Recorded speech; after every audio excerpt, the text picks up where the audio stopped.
Hello, everyone, and thank you for joining us today. My name is Stephanie Williams. I'm a respiratory therapist at the COPD Foundation, and I am here today to talk to my friend John Linnell. He's a state captain with the COPD Foundation. He's from Wisconsin, and he has been a longtime partner with the foundation.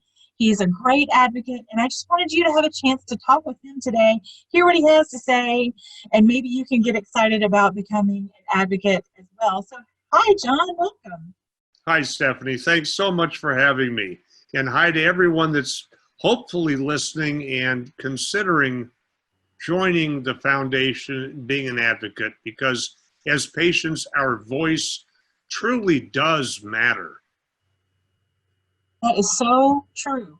I mean, we have a lot of people that come to us and they join our community, but we really want to empower people to be able to have their voice amplified. And today we're going to talk about an event that's coming up in September. It's called Impact 2020. And I just wanted to talk to John today and let him share his story with you a little bit and how he got involved. So John, how did you come to participate with us here at the COPD Foundation? Well, in a nutshell, I'll try not to bore everyone with my entire story, but I was diagnosed with COPD in late 2005. And by the time late 2011 came around, 6 years later, I had to leave the workforce because my COPD had progressed to the point where I was unable to produce and do what I did at work. I'm a relatively active person. I'm very type A, and I couldn't just sit back and do nothing. And by that time, I was already on oxygen, at least at night.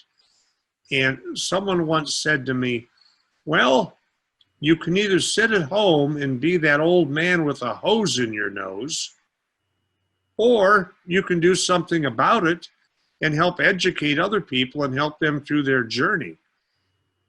And a large part of my journey, no one gave me a handbook called COPD 101 for Dummies. And I had to figure everything out on my own. Applying for disability, navigating through how to participate in pharmaceutical trials, or how to receive pharmaceutical assistance, or where to even find other people like myself.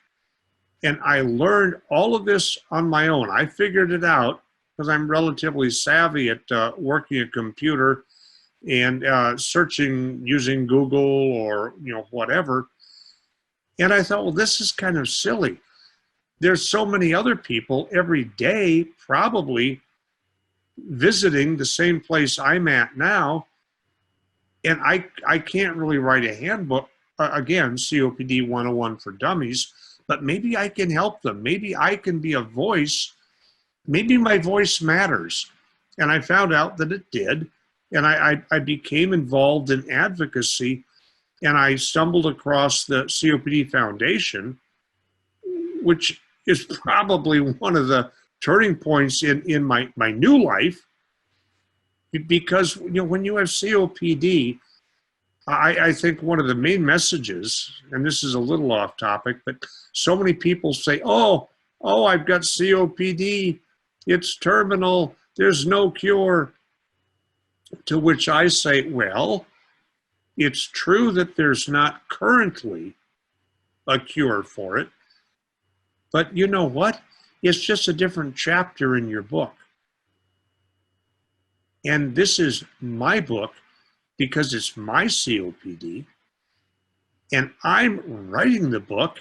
It's my story, and to me, my new chapter can be, woe is me, I'll be sitting at home with a hose in my nose, or my new chapter could be, oh my gosh, I have a condition, and you'll notice I refer to it as a condition, not a disease, and I can learn to live with it, and I can help other people learn to live with it.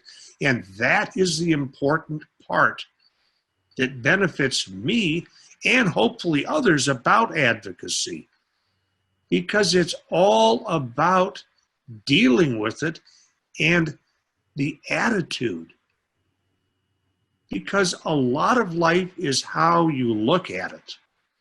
True, I have COPD, but you know what? I'll die with COPD, but I will not die from it. And I can help other people. And you can help other people. And that's the point of advocacy. Let your voice be heard. Yeah, and you know what? I think, John, I think a lot of people are under the impression that advocacy is, I don't know, it seems so foreign to them, like they've never done it before, and they it seems like something that other people do, and they don't know how to get started in it or how to go about it. So I think, like we're going to have this impact event here in September, and we're really going to give people the tools they need, the resources they need to have these conversations with their elected officials in particular. But what is it about Impact that you think, why should people join us for Impact 2020? Impact is a training session. It teaches new skills to old hats at advocacy, such as myself, but it also indoctrinates and teaches brand new people into it how they can make a difference. And advocacy, because at the beginning of your question, you asked about, people are wondering, well, advocacy, what is it? It's something other people do. It's a voice. It's simply a voice. Some people are skilled and comfortable running health fairs and handing out literature. Other people enjoy going to conferences, listening and learning, and providing that feedback to other COPD patients so they can learn. Others, you could probably already tell by now that I don't mind talking. Go to these events and speak and tell industry and pharma and foundations what it is that the patient needs. Others love to call or write or go and visit and talk to their legislators and say, hey, you need to support HR bill number, whatever it may be. It's all important. There is no specific guideline to be an advocate. And I wanted to ask you one other thing, because this is something that has come up when I've had conversations with you about this in the past. We are asking people to join us for Impact so that we can set up meetings with elected officials and we can talk about things that are important legislatively for the COPD community. But I think, a lot of people are wondering, like, oh, well, how do I talk about these things? Which, again, we will give you lots of instruction and information and education about these talking points. But when you are having a meeting and you're expecting a meeting with Senator, so-and-so, or Representative, Representative this or that, you might actually be in a meeting instead with a staffer for that office. And some people, I think, might be left with the idea that that's a disappointment. How would you speak to that? When you wind up speaking directly to the legislator or the congressman, they're going to nod their head and they're going to say, hope you vote for me, and shake your hand. They do care. They truly do.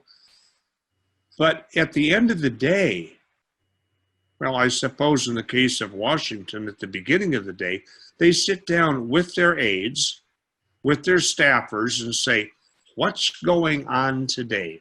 What do I need to know about? Because there's so much going on that they need those staffers. So as you work your way into advocacy and speak to the legislative assistants, the staffers, you build a rapport with them. You build a relationship. And it's kind of like, I was in sales my whole life. And I learned really early on, people don't buy something necessarily because they like the product. They buy it because they like you. So you sell yourself to the staffer. You're nice and say, you know, but these are my concerns. This is why this issue is so important. And you get them as excited about it as you are, then you know that they're going to take it to the legislator and he's going to listen because he'll listen to them far more than you. Right. This is definitely, the phrase, it's a marathon, not a sprint, right? So we're here to build relationships. We're here for the long haul, and, building that rapport that you're speaking of is so important. And so I do hope that those of you that are watching, I hope that you can feel John's energy here and his excitement and his passion. And, we appreciate you, John. We appreciate everything that you do to empower and engage the COPD community. And we thank you for spending time with us here today. Thanks so much, folks. Please, please consider it. Become an advocate. It's so worthwhile. Thank you. Thank you. And if you have any other questions about Impact COPD, that will be happening September 22nd and 23rd of this year, we will be having an informational webinar on Thursday, August the 13th at 6 p.m. Eastern, and you can find more information about that on our website, www.copdfoundation.org. And thank you so much. Have a great day.